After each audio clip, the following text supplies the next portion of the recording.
Some people cannot take jokes. They just can't, and we have to understand that. Welcome back, family, to another Real Talk. I pray y'all are doing well as we out top.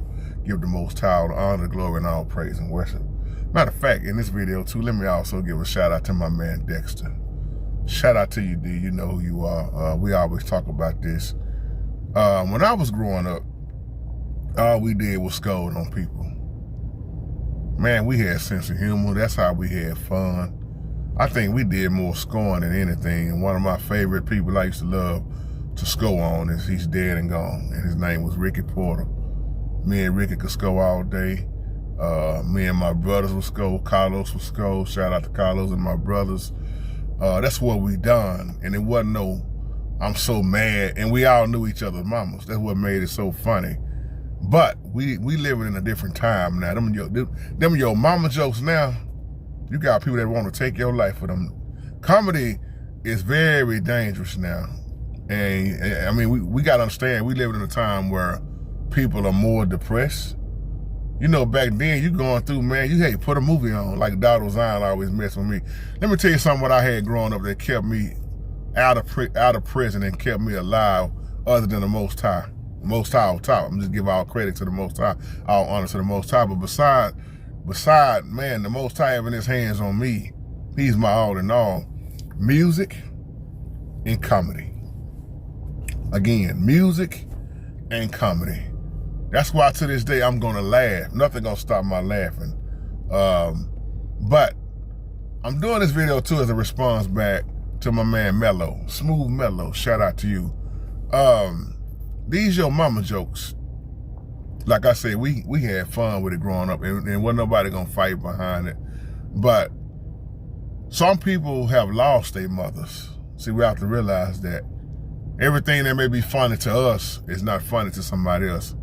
And I always say, if you can't take jokes, why you going to a comedy show anyway? When you look at the lifestyle of most comedians, how they was brought up, how most of them did time in prison, or they had a rough childhood, especially like somebody like Mike Epps, turned to cocaine. And what they doing, when they telling a lot of stories, they really telling their own personal business. They telling most of their life if you listen to them. And that's why it's called comedy. It's stand-up, but it's a lot of things in there that they say that's so real that you can relate to. But now, man, you got people that's being laid off, losing money, and suicide. I mean, all I knew growing up was to play music and laugh, just have a good laugh. To this day, I am still like that, like me and brother Dexter talk about. And I just think about so many comedians that's passed on, but we watched them old 70 flicks growing up. We had fun, but now it look like fun ain't fun, man. You got people ready to go on stage and take a comedian out because they can't stand a joke, you know, and it's sad what it has came down to. Now, I know comedians, like a lot of people, I can't listen to all that cousin, but you had the baddest mouth growing up. Somebody catch that tomorrow. But I understand if you done got delivered, you're born again, and you done threw away everything, and hey, hats off to your new self. Shout out to you, and amen. But don't expect everybody else to receive everything the way that you do, because now that you done got so delivered and you so holding down, you ain't no earthly good. That's a lot of religious people I know.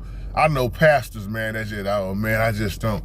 And they may not look at comedy and stuff, but they got some stuff, there's some dark stuff inside of them and stuff they doing that the Most High going, hey, you already know what time it is. So I understand when people change and say what they say, but the problem I see with people is always trying to make other people do what they do. If you notice one thing about me, I don't never try to make nobody do what I do. I just tell you what I do and I get out your way. That's why can't nobody tell me what I can watch, what I can listen to. Nobody but the Most High. Now y'all catch that. With that spiritual discernment, don't listen at that. Don't do that. Don't go there. Don't be around this place. Because the thing is, you don't even know who the Most High gonna send your way to correct you, to chastise you. It may be that man at that counter that's drunk, that's saying, come here, man, that's probably begging you for a couple of dollars to get him a drink, but he got something on his heart that's laid on his heart to tell you. But see, we always think all our correction, everything's supposed to come from the church, folks. That's why I love when Pastor Stephen Darby made the Most High rest his soul, when he said he didn't find them in no church. He was at the club on the step. The Most High met him right there. He was still doing what he wanted to do. And the Most High will meet you right there. And that's why you got so many comedians, they tell the truth. Me and my wife, we was watching Mike Epps just last night on Stand Up on Netflix.